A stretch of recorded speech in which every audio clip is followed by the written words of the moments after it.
அனைவருக்கும் வணக்கம். நம்ம இன்றைக்கி பார்க்க போகிறது அஞ்சப்பர் ஸ்டைலில் நம்ம எப்படி ஒரு சிக்கன் சுக்கா பண்ணுறது அப்படிங்கிறத பார்க்க போகிறோம்.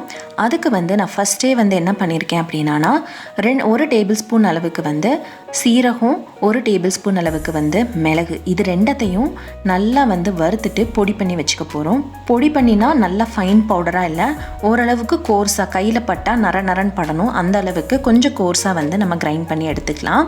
ஸோ இந்த பொடி போடுறதுனால உங்களுக்கு ரொம்பவே சூப்பராக இருக்கும். இந்த சிக்கன் சுக்காவில் நீங்கள் நிறைய மசாலா ஆட் பண்ண போகிறது கிடையாது, பட் இதில் போட போகிற பொருட்கள் எல்லாமே ரொம்பவே முக்கியம். இப்போ பாருங்கள், இது கொஞ்சம் குறைன்னு அரைச்சி எடுத்து வச்சாச்சு. இன்னொரு கடாயில் நல்லெண்ணெய் ஊற்றிக்கலாம். ஆக்சுவலாக இந்த நல்லெண்ணெய் ஊற்றும் போது நமக்கு தெரியும் சிக்கன் ஏற்கனவே சூடு, அதனால் நமக்கு நல்லெண்ணெய் ஊற்றும் போது அது கொஞ்சம் குளிர்ச்சியை தரும். இதில் நம்ம ஹோல் ஸ்பைசஸ் எல்லாமே ஆட் பண்ணிக்கலாம். அதாவது ஒரு பிரிஞ்சி இலை, 2 துண்டு பட்டை, அப்புறமா கல்பாசி, 2 கிராம்பு, அப்புறமா கொஞ்சமாக சோம்பு ஆட் பண்ணியிருக்கேன். ஸோ இதெல்லாம் தான் ஆட் பண்ண போகிறோம். இதில் அரைச்சி ஊற்றுறதுக்கு எதுவுமே கிடையாது. கருவேப்பிலை ஆட் பண்ணிட்டோம். எவ்வளோக்கு எவ்வளோ கருவேப்பிலை ஆட் பண்ணுறீங்களோ அந்தளவுக்கு ரொம்ப நல்லாயிருக்கும். கொஞ்சமாக கேஷ்யூ நட்ஸ் ஆட் பண்ணியிருக்கோம். இதை இந்த எண்ணெயிலே நல்லா வறுத்துக்கலாம். இதில் வரமிளகா அப்படியே சேர்க்குறோம். இந்த வரமிளகா சேர்த்துட்டு நீங்கள் கடைசியாக அந்த சுக்கா பதத்துக்கு வந்ததுக்கு அப்புறமா நீங்கள் அந்த வரமிளகாவை சாப்பிட்டீங்கன்னா அதில் எல்லா மசாலாவும் இறங்கி அவ்வளோ அமிர்தமாக இருக்கும். இப்போ இதையும் நம்ம வதக்கி எடுத்துக்கலாம். ஒரு 6 to 7 வரமிளகா சேர்த்தா போதும். இது 1 கப்பு சின்ன வெங்காயத்தை பொடுசாக கட் பண்ணி வச்சுருக்கேன். உங்களுக்கு வேணும்னா 2 கட் பண்ணி கூட போட்டுக்கலாம், பட் நான் நல்லாவே பொடுசாக கட் பண்ணி ஆட் பண்ணியிருக்கேன். இந்த ஸ்பெசிஃபிக் டிஷ்ஷுக்கு நீங்கள் கண்டிப்பாக சின்ன வெங்காயம் தான் யூஸ் பண்ணணும். அதனுடைய ஃப்ளேவரும் சரி, அதனுடைய டேஸ்ட்டும் சரி அவ்வளோ நல்லாயிருக்கும். 1 டேபிள் ஸ்பூன் அளவுக்கு இஞ்சி பூண்டு பேஸ்ட்டும் ஆட் பண்ணியாச்சு. இஞ்சி பூண்டு பேஸ்ட் இதில் ஆட் பண்ணும்போது எப்போயுமே கொஞ்சம் கட்டியாக அரைச்சி ஆட் பண்ணுங்கள். தண்ணியாக ஆட் பண்ணும்போது என்ன ஆகும் அப்படின்னா, அளவுகள் நம்ம சொல்கிற அளவுகளுக்கு கரெக்டாக வராது. நீங்கள் கட்டியாக ஆட் பண்ணும்போது அதோடு நல்லா ஒட்டாமல் வரதுக்கு சான்ஸ் இருக்குது. நீங்கள் தண்ணியாக நல்லா அரைச்சி சேர்க்கும் போது கீழே நல்லா ஒட்டுறதுக்கு சான்ஸ் இருக்குது. இப்போ ஒரே ஒரு தக்காளி மட்டும் ஆட் பண்ணியிருக்கேன். ஒரே ஒரு தக்காளி மட்டும் போதும். நீங்கள் தக்காளி வேணாம் அப்படின்னு நினச்சிங்க அப்படின்னா புளிப்பு சுவைக்கு நீங்கள் கடைசியாக லெமனும் புளிஞ்சு விட்டுக்கலாம்.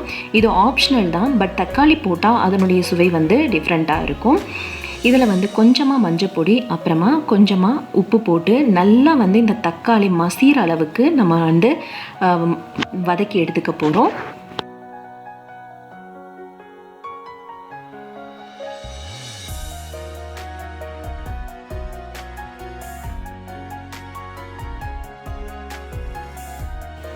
இப்போ பார்த்தீங்கன்னா தக்காளி நல்லாவே மசிஞ்சிருச்சு. இதில் நான் 1 டேபிள் ஸ்பூன் அளவுக்கு மல்லிப்பொடியும் 2 டீஸ்பூன் அளவுக்கு வரமிளகா பொடியை ஆட் பண்ணிக்கிறேன். அதாவது காஷ்மீரி சில்லி பவுடர் ஆட் பண்ணியிருக்கேன் கொஞ்சம் கலருக்காக.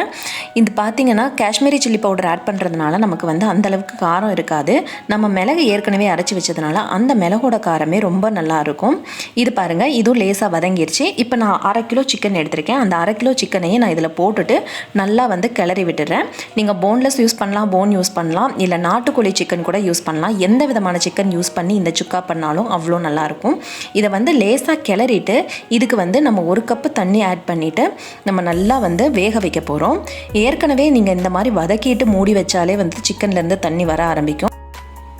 ஆனால் இந்த ரெசிபிக்கு சிக்கன் அவ்வளோ சாஃப்டாக நல்லா வெந்திருக்கணும். அதுக்காக நான் இன்னும் கொஞ்சம் தண்ணி ஆட் பண்ணியிருக்கேன். இந்த தண்ணியிலேயே இது நல்லா வெந்துடும். கரெக்டாக 1 கப் அளவு தண்ணி நீங்கள் ஆட் பண்ணால் போதும்.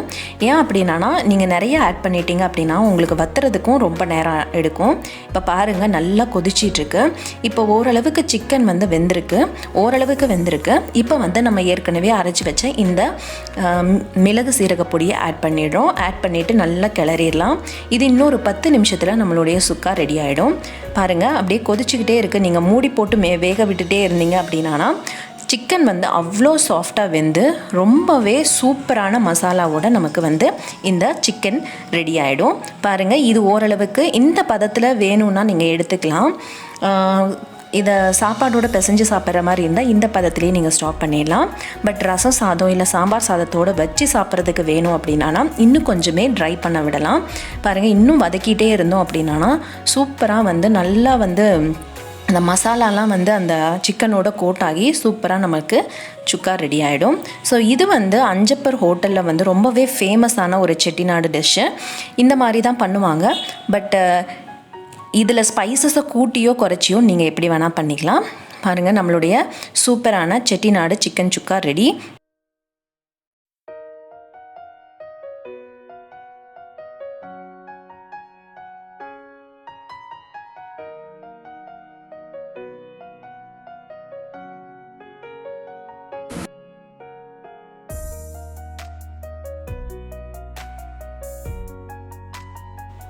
இதில் கடைசியாக நீங்கள் கொத்தமல்லி தலை போட்டுட்டு இறக்கிடலாம். நீங்கள் தக்காளி சேர்க்கலைன்னா இந்த ஸ்டேஜில் வந்து நீங்கள் லெமன் ஜூஸ் கொஞ்சம் சேர்த்துட்டு நீங்கள் இறக்கிடலாம். கண்டிப்பாக உங்கள் எல்லாத்துக்கும் இந்த ரெசிபி பிடிச்சிருக்குன்னு நம்புகிறேன். பிடிச்சிருந்தா என்னோட சேனலை சப்ஸ்கிரைப் பண்ணுங்கள், லைக் பண்ணுங்கள், ஷேர் பண்ணுங்கள், கமெண்ட் பண்ணுங்கள். இன்னொரு சூப்பரான வீடியோவில் சந்திக்கலாம். தேங்க்ஸ் ஃபார் வாட்சிங்.